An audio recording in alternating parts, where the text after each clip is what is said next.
Bonjour à tous. Toujours une joie pour moi de prendre la parole le dimanche matin pour vous enseigner la parole de Dieu. Cathy et moi, nous avons passé un hiver magnifique en Californie. Nous sommes de retour. On n'a pas oublié comment parler français. On est peut-être rouillé un peu, mais ça va bien aller. Ce matin, nous débutons ensemble une nouvelle série d'études qui va durer 7 semaines, qui est intitulée « Je suis ». Ça sera une étude de 7 déclarations de la bouche de Jésus, chacune commençant par les mots « Je suis » et suivie par une description d'une caractéristique de sa personne ou d'un aspect particulier de son ministère. Par exemple, il a dit « Je suis le bon berger ». Il a dit « Je suis la lumière du monde », etc., etc. Chacune de ces 7 déclarations se retrouve uniquement dans l'Évangile de Jean. Pourquoi ça ne marche pas, mon petite affaire? Bon.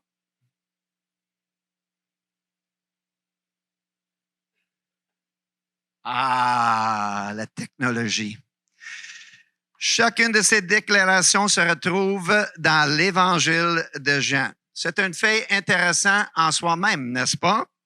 Est-ce que ça veut dire que Matthieu, Marc et les autres auteurs n'ont pas entendu ces paroles de Jésus? Non. Mais c'est évident que l'auteur Jean désirait nous présenter une certaine théologie concernant Jésus le Christ en regroupant ces 7 déclarations ensemble dans son évangile, n'est-ce pas?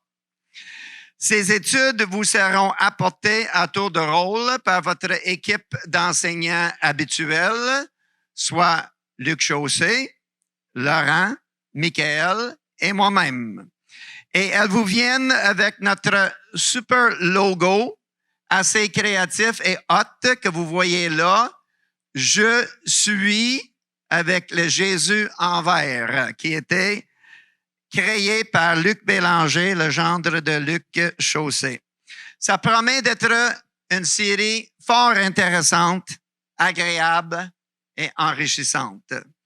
Alors, l'ensemble de ces 7 déclarations, je pense que...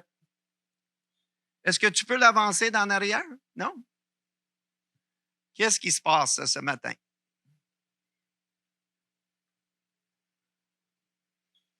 Peut-être. Oh, que je déteste la technologie d'aujourd'hui. Même le guichet automatique.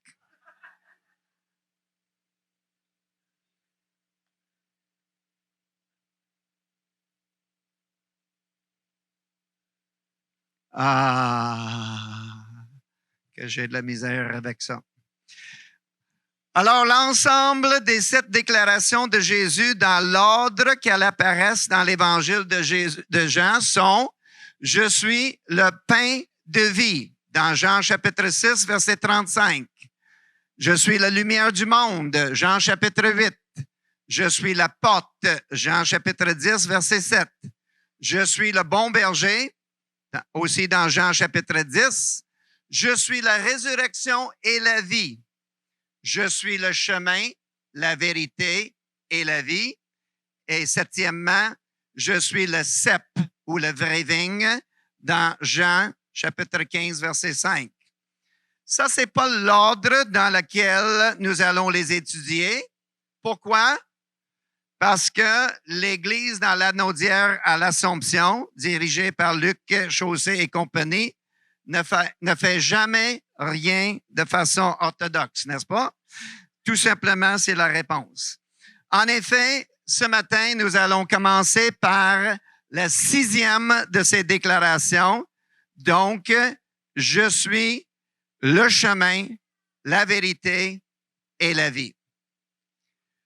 Ce verset que vous voyez affiché sur l'écran présentement, je suis le chemin, la vérité et la vie, est probablement le deuxième mieux connu dans toute la Bible.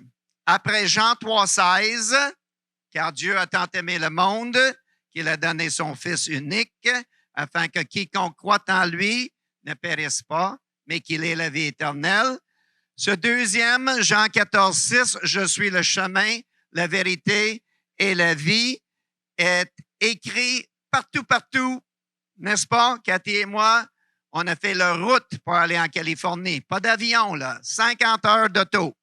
On a traversé les États-Unis. Et un peu partout sur les autoroutes, sur les gros pancartes, on voit « Je suis le chemin, la vérité et la vie » affiché. On le voit sur les posters. On le voit sur les T-shirts un peu partout. On le voit sur les casquettes. On le voit même affiché sur des affiches dans la zone des buts, dans les matchs de football. Jean 14,6. Je suis le chemin, la vérité et la vie. Mais ce qui est important, ce n'est pas de l'écrire un peu partout, n'est-ce pas? Ce qui est important, c'est de saisir le sens profond de ces paroles. Donc, notre série va englober 7 déclarations dans lesquelles Jésus nous présente 9 caractéristiques de sa personne. Hein? Vous avez vu? Je suis confondu, là. Je suis confus, là. Est-ce que c'est 7 ou 9? Tu as dit 7, mais là, tu dis 9. 7 déclarations dans lesquelles il présente 9 caractéristiques. Hein? Il faut arriver réveiller à l'église dimanche matin. On retourne en arrière. Il y en a 5 où il y a un seul caractéristique, n'est-ce pas? Pain de vie. 1, lumière, porte, berger, cep. 5.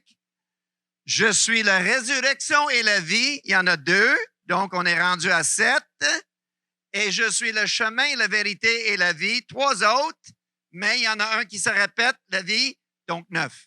Vous m'avez suivi? Non? Oui, exactement. Il y en a 9 caractéristiques dans cette déclaration. Je dois vous dire ce matin que si vous et moi, on essayait de regrouper les 7 déclarations les plus intéressantes pour décrire notre personne, je ne suis pas convaincu que ça serait trop palpitant. J'ai essayé cette semaine dans mon bureau. Voici ce que ça a donné. Vous êtes prêts? Je suis citoyen canadien. Je suis le fils de Paul et Helen. Je suis le mari de Cathy. Ça vaut quelque chose, là. Ça, c'est bon, ça. Je suis pasteur. Je suis conseiller matrimonial. Je suis sportif et champion de pickleball. Je suis grand-père 6 fois. Pas trop captivant, hein? Pas trop. Mais la liste de Jésus, par exemple, wow! Très captivant. Chacune des déclarations plus intéressantes et palpitantes que l'autre.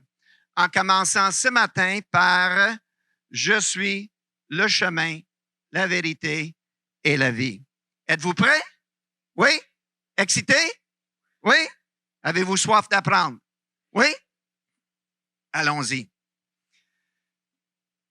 Je vous invite à tourner dans vos Bibles à Jean chapitre 14 parce qu'on va lire le contexte de ce passage.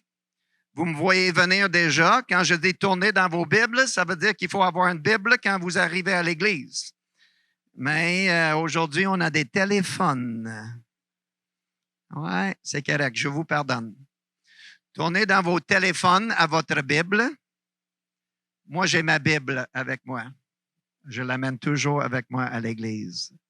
Jean chapitre 14. Et on va lire ensemble les versets 1 à 9. Vous êtes rendus? Jean 14, verset 1. Jésus dit que votre cœur ne se trouble pas. Croyez en Dieu, croyez aussi en moi. Il y a beaucoup de demeures dans la maison de mon Père. Si ce n'était pas le cas, je vous l'aurais dit. Je m'en vais vous préparer une place. Et puisque je vais vous préparer une place, je reviendrai et je vous prendrai avec moi afin que là où je suis, vous y soyez aussi.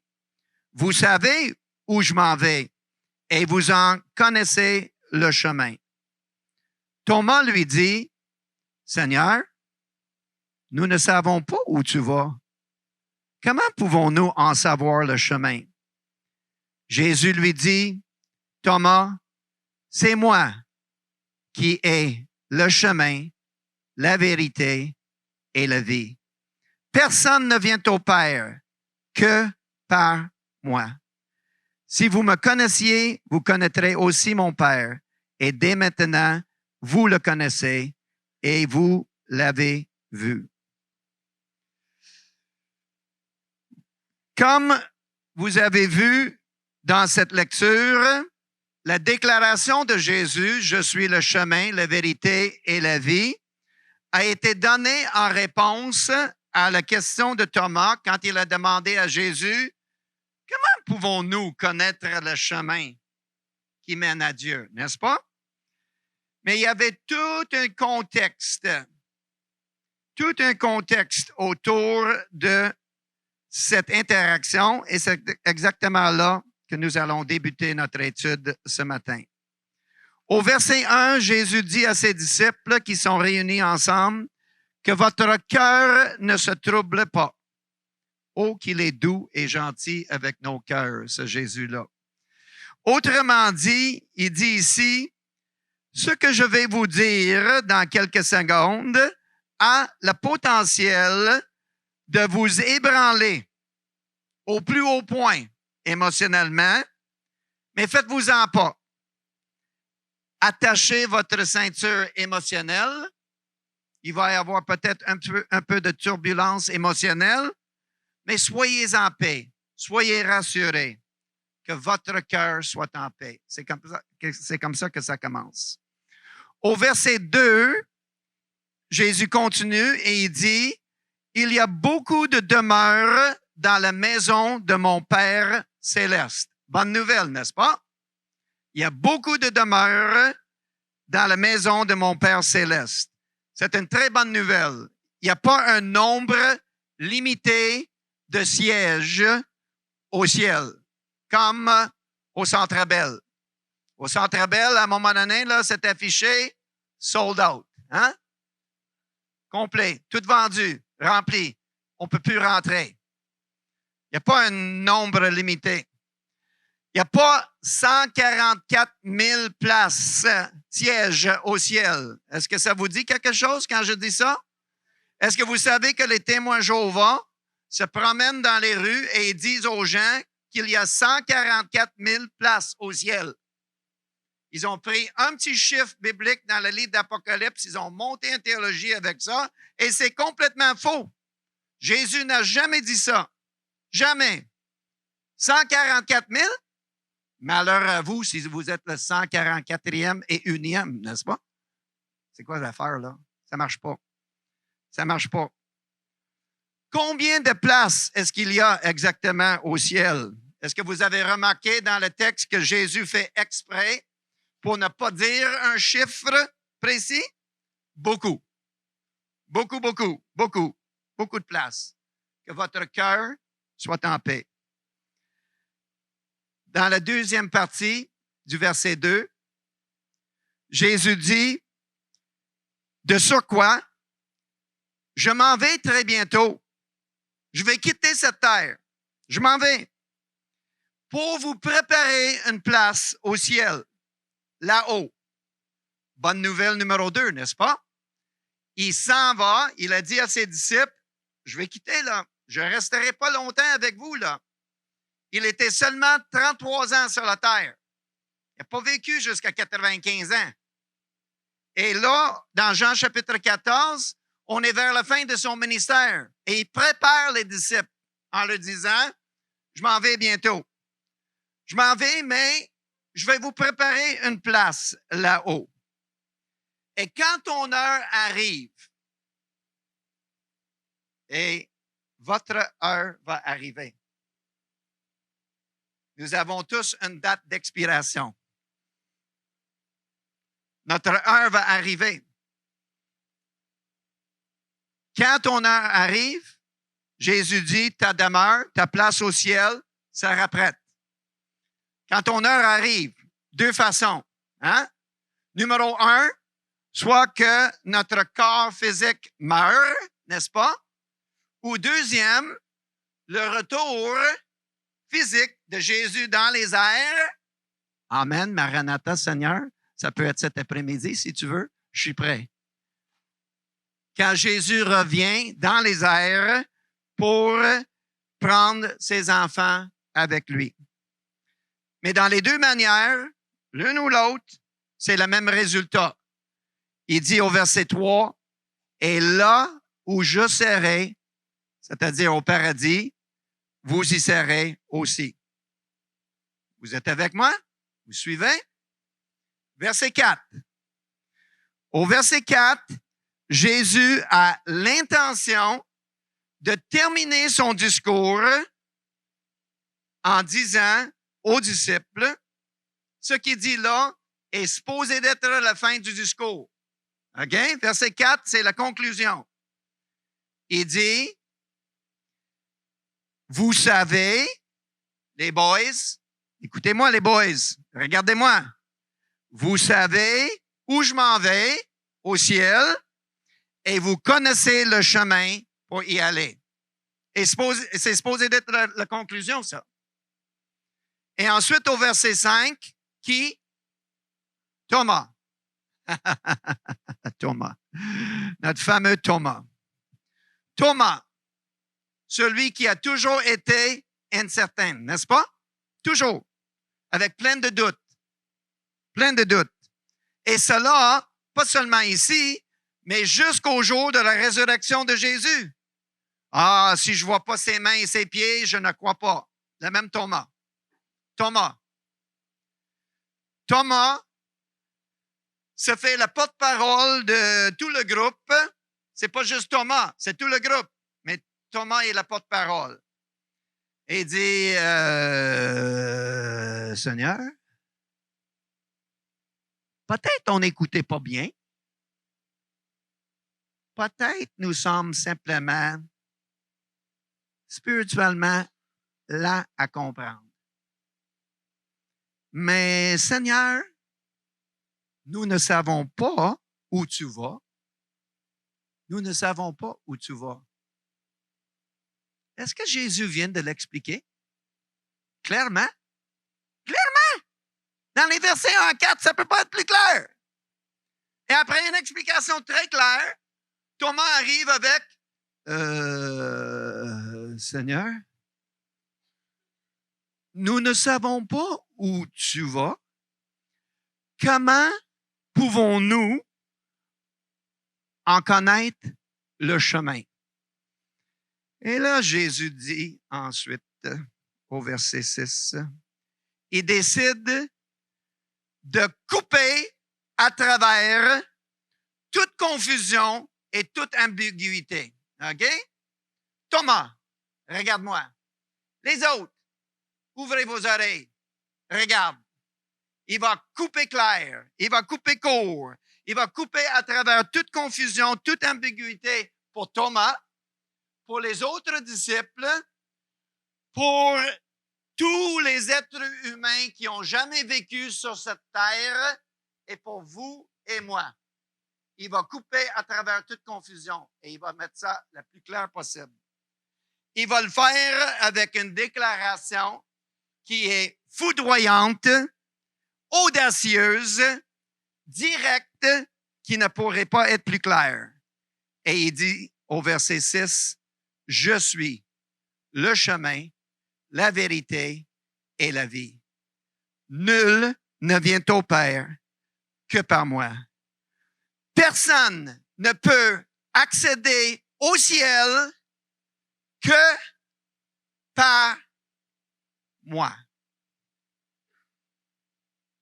Est-ce que c'est clair? Je suis, dit Jésus, le chemin, la vérité et la vie. Personne ne peut aller au Père, ne peut aller au ciel que par moi. Et dans le temps qui nous reste ce matin, nous allons examiner, décortiquer les 3 éléments de cette déclaration de Jésus, un par un. Vous êtes prêts? Numéro 1, le chemin. Le chemin. Question pour vous ce matin.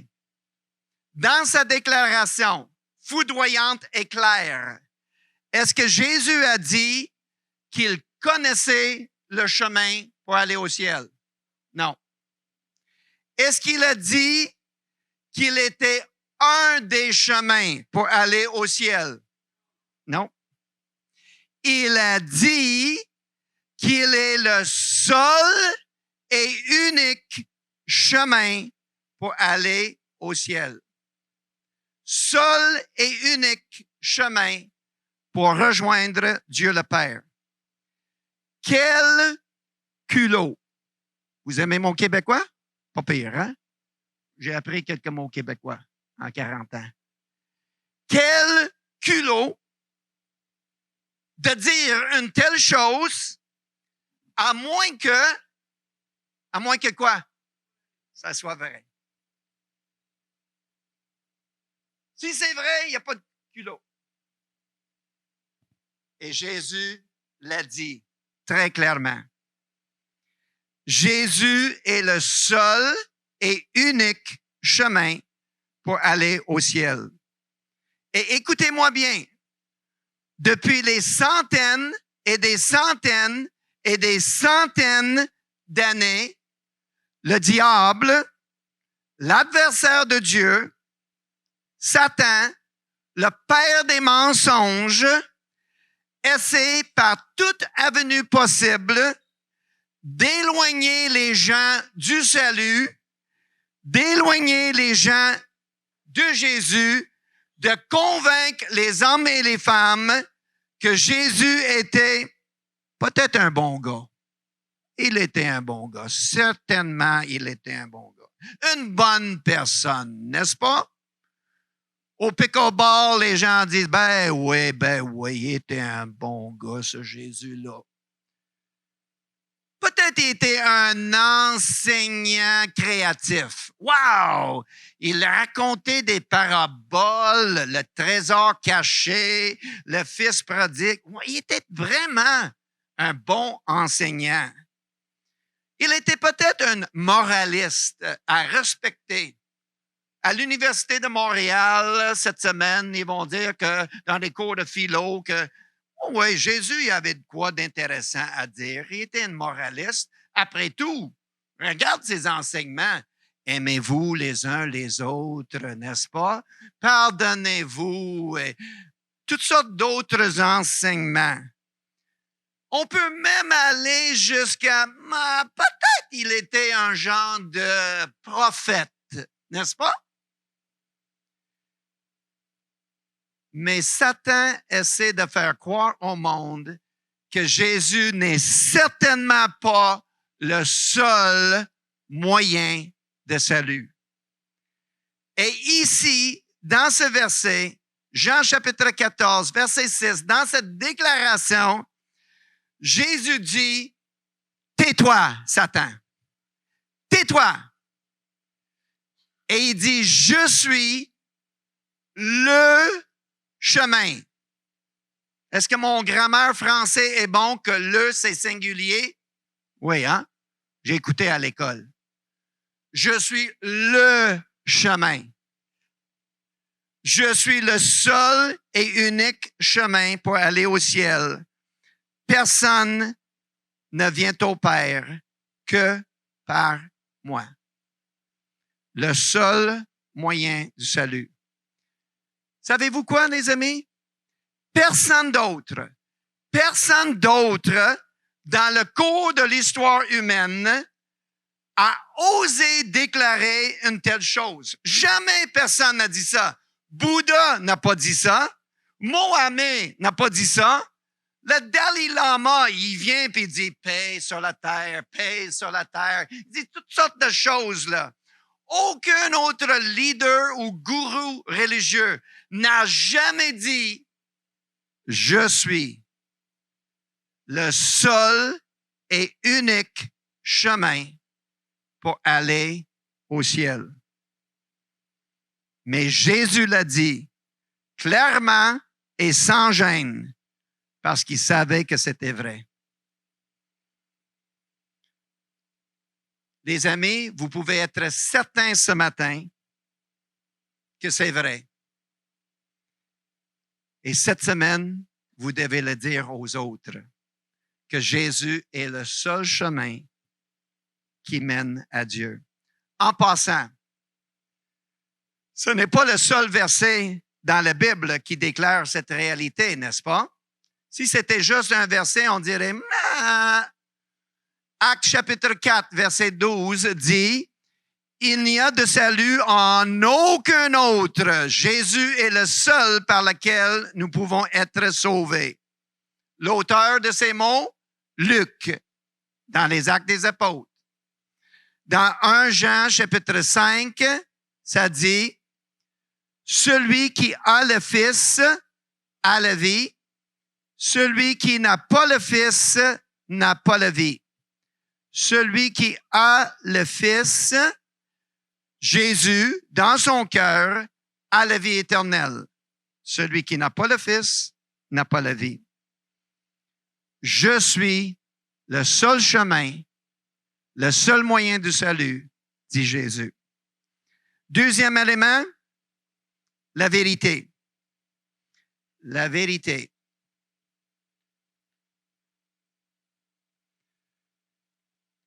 Est-ce que Jésus a dit qu'il connaissait la vérité? Est-ce qu'il a dit qu'il avait déjà entendu la vérité? Est-ce qu'il a dit qu'il pouvait pointer les disciples et nous en direction de la vérité?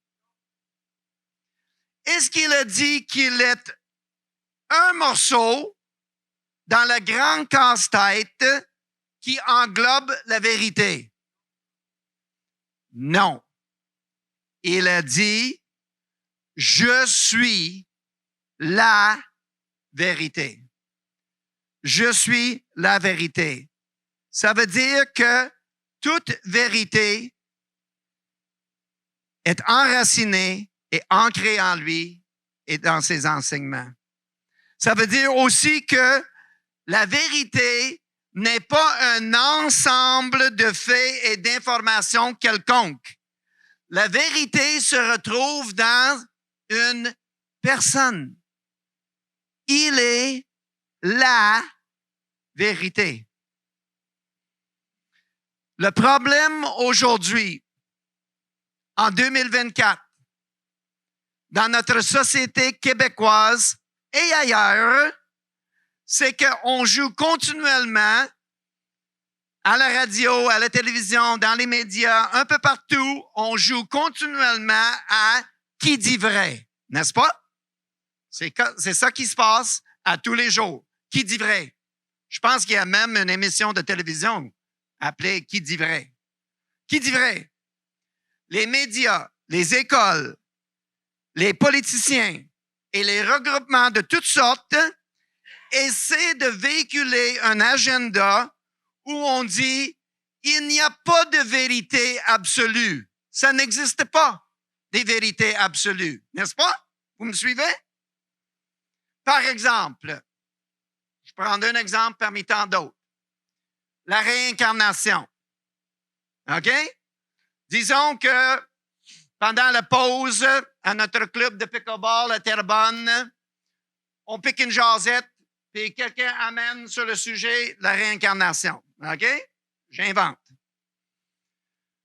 Là, quand moi je dis, mais je sais que ça n'existe pas, la réincarnation, c'est impossible. Les gens vont répondre, oh, mais Jerry, ça c'est ta vérité, mais moi j'ai aussi ma vérité. Ça ne marche pas. Ça ne marche pas. Mais aujourd'hui, en 2024, on parle comme ça continuellement. Ta vérité est ma vérité. Ça marche pas. Hébreux chapitre 9, verset 27. Dans la Bible, c'est écrit, « Il est réservé aux êtres humains de mourir une seule fois, après quoi vient le jugement. » Il n'y a pas de place pour la réincarnation. Donc, la réincarnation n'existe pas. Mais dans la tête des gens, ils vont dire, « Toi, tu peux avoir une vérité et moi, je peux avoir une vérité. » Ça ne marche pas. Prendre n'importe quel sujet. C'est la même, est-ce que je peux dire maudite? Je viens de le dire, là. Maudite affaire, OK? C'est la même maudite affaire. Le ciel et l'enfer. Moi, j'y crois. Je crois qu'il existe, le ciel et l'enfer. Ah, mais Jerry, toi, tu crois cela, ça c'est ta vérité, mais moi, j'ai ma vérité. Pourquoi est-ce que je crois que le ciel et l'enfer existent? Parce que je les ai inventés? Non, parce que Jésus l'a dit. Et Jésus est la vérité. La vérité se retrouve en Jésus, en sa personne et en ses enseignements. Là, j'ai pris 2 sujets bibliques, mais là, je vais prendre un 3e exemple. Vous êtes prêts? L'avortement. Les gens aujourd'hui vont dire, moi je vais dire, ça c'est un meurtre, vous êtes en train de tuer un être humain. À un moment donné, chacun de nous, on était grand comme ça, une fœtus dans la mère de notre maman. On a commencé comme ça. Fait que si on tue ça, c'est pas une convénience pour le bien des femmes. C'est un meurtre. Et si moi je dis ouvertement, dans un débat avec des collègues de pickleball, que l'avortement est un meurtre, les gens vont dire quoi? Ah, mais ça, c'est ta vérité, mais moi, j'ai ma vérité. Les amis, ça ne marche tout simplement pas. Il existe des vérités absolues dans ce monde. Il existe des vérités absolues et Jésus est la vérité absolue. Suivez-moi. Jerry est parti pour la gloire ce matin, OK? Je vais vous montrer là que ça ne marche pas, cette affaire-là. Et pourtant, on essaie de véhiculer ça à tous les jours dans notre société, OK? Regardez-moi, checkez mon bon élève.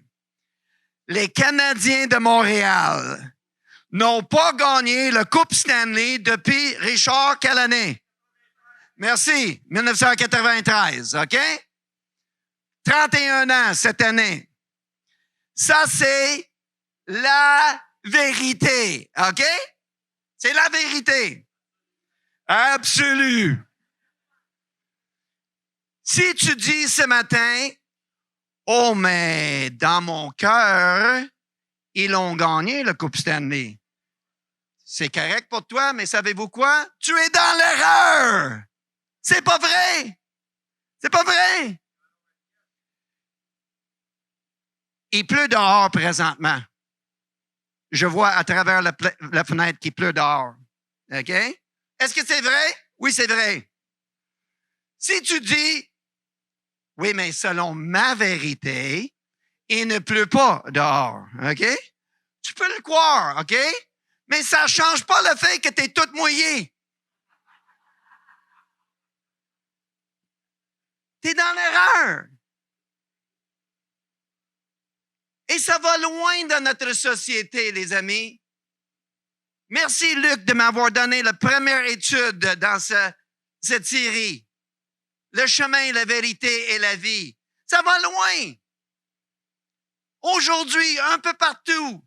Il y a 10 ans, ça n'existait même pas. Mais aujourd'hui, dans les écoles, les gens disent, mais j'ai un corps de femme, mais je me sens homme. C'est parce que tu as gobé un mensonge de Satan. Et les médias véhiculent toutes sortes de conneries intellectuelles. plein de personnes au pickleball, plein de personnes me disent, « Ah ben Jerry, de toute façon, moi je crois qu'après la mort, il n'existe plus rien. » Tu as le droit de le croire, mais tu es dans l'erreur. La vérité est que le ciel et l'enfer existent. Frères et sœurs, dans ce monde dans lequel nous vivons, créé par Dieu et gouverné par Dieu, ce Dieu que nous avons loué ce matin, ce Dieu que nous avons proclamé est bon, ce Dieu qui est saint, ce Dieu-là, il nous a donné la vérité. Il y a dans ce monde la vérité et il y a des mythes, des opinions, de la fumée. Il y a un autre mot qu'on emprunte de l'anglais que je ne vais pas dire, OK? Du BS, et il y a des mensonges. Satan est l'auteur des mensonges. Et dans 2 Corinthiens chapitre 4, verset 4, un verset très important, c'est marqué que Satan a aveuglé l'intelligence des gens afin de les éloigner de Dieu et de la vérité. Jésus est la vérité. Bâtissez votre vie ce matin sur la vérité. Aide tes enfants et tes petits-enfants à connaître la vérité et partager la vérité avec des gens qui vous entourent sans crainte. 3e aspect ce matin, la vie. Je suis le chemin, la vérité et la vie. Puisque mon 2e message dans cette série, moi je vais enseigner 2 fois sur les 7, et mon 2e c'est « Je suis la résurrection et la vie ». Donc, puisque je vais parler un peu de la vie dans ce message au mois de juin, je vais couper court ce matin. Vous êtes contents? Les tables vont être prêtes au restaurant, là, OK? Je vais me limiter, mais je veux dire ceci concernant ce 3e élément, la vie. Est-ce que Jésus a dit qu'il connaissait des bonnes vitamines qui pourraient booster et prolonger notre vie? Non. Il a dit, « Je suis la vie. » Je suis la vie. Autrement dit, la vraie vie se retrouve en moi. Jésus est le créateur de toutes choses, donc il est l'auteur de la vie. Beaucoup de chrétiens, beaucoup trop de chrétiens ne connaissent pas cette théologie, cette doctrine, cette réalité, cette vérité. Est-ce que vous savez que Jésus est le créateur de toutes choses? Jésus. Les gens vont dire, non, c'est Dieu le Père qui a tout créé. C'est pas ça que la Bible dit. Dans Colossiens chapitre 1, verset 16, ça dit, tout a été créé par lui et pour lui. Jean chapitre 1, il a tout créé. Jésus est le créateur et l'auteur de la vie. Jésus est celui qui nous soutient et qui nous donne le souffle de vie chaque matin. Quand on a quitté la Californie, les gens disaient, tout le monde disait à Cathy et moi, « Salut, bye-bye, à l'année prochaine. » Puis on a toujours dit, « Oui, Dieu voulant. » Oh, Dieu voulant? Est-ce que vous êtes malade? Ah oui? Vous ne serez pas là? Quelle est la maladie que vous avez? Pas de maladie? Dieu voulant. Est-ce que tu connais ton avenir? Oui, je connais. On a fait un dépôt avec le propriétaire, puis on va être là du 15 au 15 mars. Non. Ça, c'est ton plan. Est-ce que tu connais ça? Est-ce que tu sais ce que demain te réserve? Ben oui, c'est parce que, non! Dieu voulant. Chaque matin qu'on se lève, ce matin quand on s'est levé, Dieu a mis le souffle de vie dans nos poumons. Il nous soutient dans la vie. Colossiens 1, 17 dit que toute chose subsiste en lui.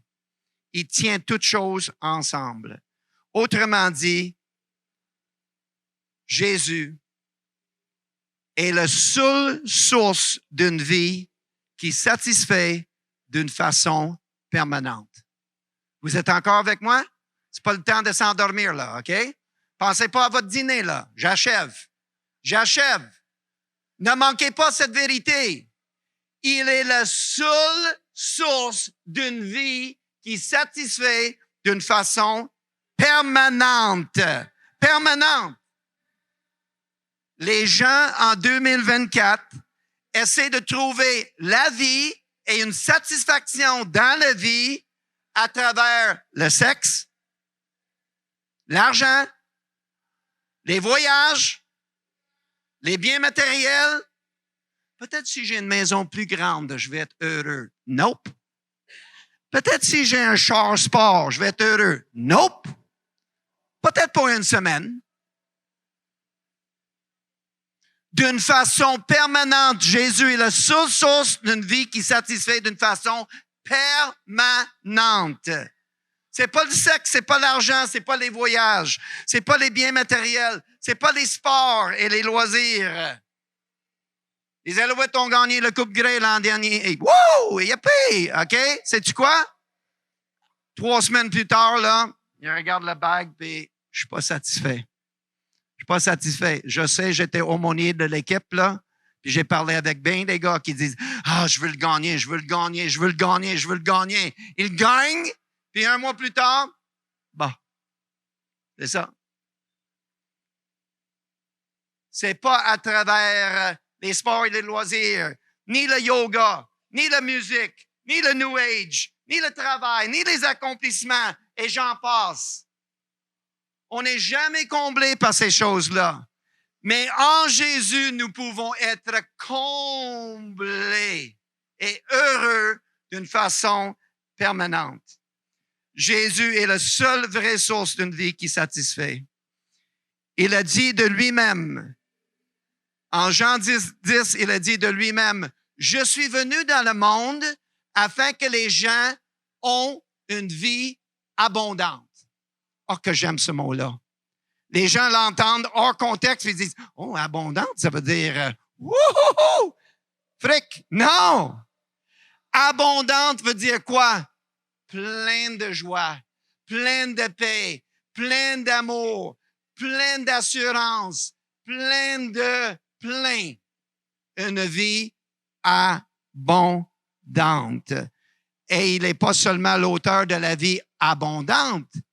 Il nous promet aussi, si nous donnons notre cœur à lui, il nous promet la vie éternelle. Ici-bas, une vie abondante.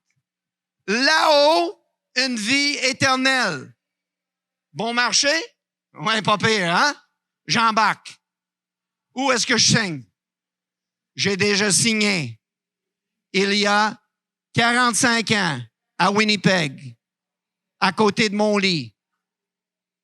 Je me suis mis à genoux puis j'ai dit, Jésus, je sais que tu es le chemin, la vérité et la vie, et je te donne ma vie.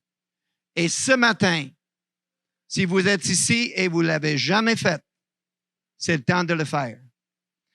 J'ai exposé les Écritures d'une façon la plus claire possible pour vous montrer que Jésus a dit qu'il est le singulier chemin. Personne ne peut aller au ciel que par lui. Qu'il est la singulier vérité. Qu'il est la vie. Il est le chemin, la vérité et la vie. He is the way, the truth, and the life. Jésus es el camino, la verdad et la vida. Oh, d'autres langues? Non, j'arrête là.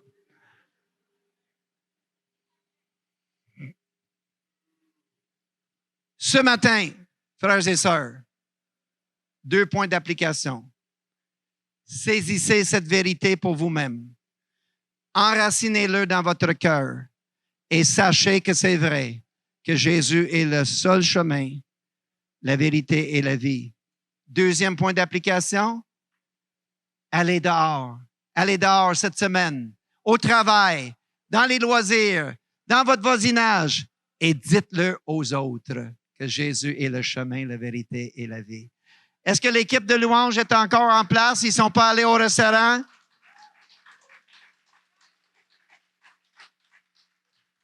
J'invite l'équipe de louange à venir en avant. Pendant qu'ils s'installent, on va prier.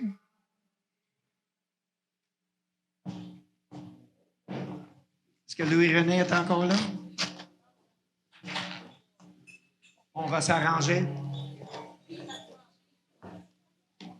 Est-ce qu'on peut prier, s'il vous plaît?